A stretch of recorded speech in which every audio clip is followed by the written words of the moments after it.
Hey guys, Beater Bricks bringing you guys another video. Today we're going to be talking about MILS plates, road plates, and rail plates, the things that I've been using for the past couple weeks to set up my Lego city. Also, I wanted to give you guys an update on where we're at and what is there left to do before I can start putting all the pieces together. But before we begin, if you guys do like this video, please give the video a like, subscribe. Don't forget to leave a comment if you guys like or hate this. Helps me know what you guys want me to do, but also, I really just wanted an excuse to set up my Lego city and just see how the space looks.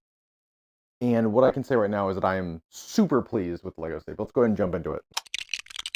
So obviously the most important thing right now is, let's say you want to build a Lego City or you want to build a large rail system for your trains just so you can have a nice train table. My recommendation is to start with a good base or structure, which is MILS plates. Obviously you could have rail plates like this, the ones you guys have seen me design over the past couple of weeks, or you guys could use tried and true traditional MILS plates, which is MILS stands for Modular Integrated Landscaping System. It's what a lot of the big mock users use, and honestly, it's the best thing ever. For one, I can swing these around and pieces aren't going to come off. Obviously, if you build them like this with a bunch of 4x4 plates, they will flake off here and there, but obviously if you build them with traditional building practices like I did with this rail plate that I designed, obviously, it will last tried and true, and you won't have any issues when you are trying to transport these around your living area, or if you're trying to transport them to conventions like me. Obviously, it does take some time, and it is kind of expensive. Each of these train plates cost me about $16, $17 a piece, and obviously, we're talking that I'm going to have 25 of them on the outside of my city, and a handful of them inside. Obviously, it does add up, but ultimately, it does make my system, my whole display, just look that much better. Now, on top of that, you could have a landscaping system for your Animal Crossing. You could do it for Star Wars. You could do it for whatever theme you're going to be using. But obviously, you see a lot of it with Lego City. However, there's another type of plate that you're going to see that is also kind of important. You have MILS plates for your buildings. You have rail plate for your trains. But however, you also need a road plate for your vehicles. And obviously, I have a handful of them here, and I have a custom railroad crossing that you guys have already seen on this channel if you guys have watched my previous videos.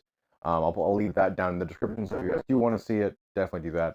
I'm thinking about starting to open up a store for some of these things so that you guys can start picking them up. Obviously, they'll be for free. Obviously, a handful of the big thing is that if you guys support the mocks on the website and then on Rubricable, then I'll make more of these, and then I'll just, if you want to make your own city, you could use my designs. I really don't have a problem with that. But obviously, with these road plates, these are not mine, and I will say that right now. These are developed by a gentleman called Sir Charles.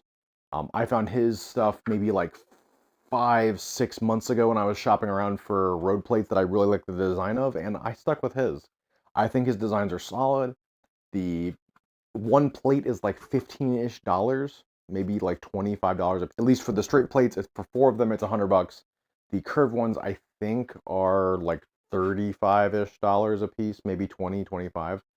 And obviously, you're not going to be that many turn pieces in your city, but you need a lot of these. But ultimately, it is, again, I can swing this around without any issue, and it just looks really good. I mean, if I put a couple Lego cars on this, things on the road plate just look better than the traditional Lego road base plate that they used to produce. Obviously, there are alternatives you guys can get nowadays. If you did want to just have a flat, static city, you absolutely do that. You do not need to go through all of this trouble that I've been doing to make a cool city. But obviously, I'm putting a lot of effort into this. I'm putting a lot of time and energy into making something that I can appreciate and that I want to show to you guys. So ultimately, that's why I'm doing it. Now, obviously, moving on to the city itself and where we are at with it. As you can see here, I have most of my modulars here that I have so far. The Jazz Club did not make it in because the space was not big enough. It turns out I'm going to need 3 tables for my display, and I think that's a pretty good amount. I think 3 tables will be just enough for me to, it's either going to be 3 or borderlining on 4 to have all of the roads and the amount of track needed. But I think when it's all said and done, it'll look terrific. Just having the 30 or 50%, I would say this is probably closer to like 45% done with my city. I have my main avenue right here. I have my railroad western train going down the middle. And the idea is that once this is done, I will have these 2 forks that come off this, and then I will have a extra side rail that goes around the city as well. So far, I do think that everything is coming along pretty well. My only real issue right now is the amount of space required for the railroad. because as you guys can see right here, I have the railroad currently going around the entire city. My real problem that I have right now is that this currently is connected to the outermost rail. So what I'm going to have to do is this piece for the railroad that I've been using, the Mills railroad piece, is going to have to come off or out one. And then there's going to be a gap around the city. And so if that will be the case if that's the option I choose. However, the goal is to have no gaps in any Mills plate and have tons of detail in the city. That's what I want. So what I think I'm going to do is the table may actually rotate and it may go out one or two more plates. And they might just be blank Mills plates with railroads on them that I can put a bunch of trees on. I really haven't decided yet on that so far. It's kind of what I realized when I was building this is like the dimensions are pretty solid.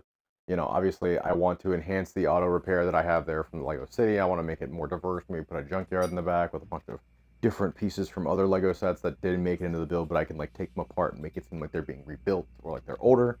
So just like a neat little idea that I'm rattling around in my head. Near the town city center here, my wife actually thought that the town city center with like the music building and all that actually looks better as a corner store. So what I'm going to do is I'm going to take that design and I'm going to apply it to a handful of other areas in my city and have a bunch of different corner stores that just kind of swap colors, but they look really good. And I might change the interior of them so that there's different parts or different beverages. Maybe it's like a 7-Eleven or a Quickie Mart, or I haven't quite decided on it, but I do like that design. And then I took the other part of the town city center and put it right here next to the Tudor corner, which is pretty neat. And I'm thinking I'm gonna get another roof and build that up, and then it'll look really good. Me throw some stuff in the front.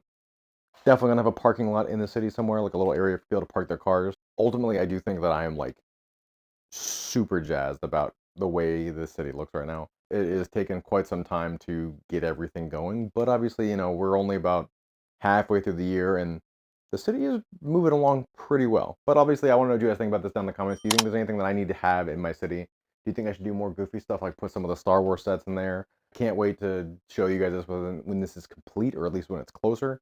But as always, you know, if you have any questions about the Mills plates, about building a city, you guys are looking for suggestions, just let me know. I will respond as I can. And as always, I've been Gator Bricks, and see you guys in the next one.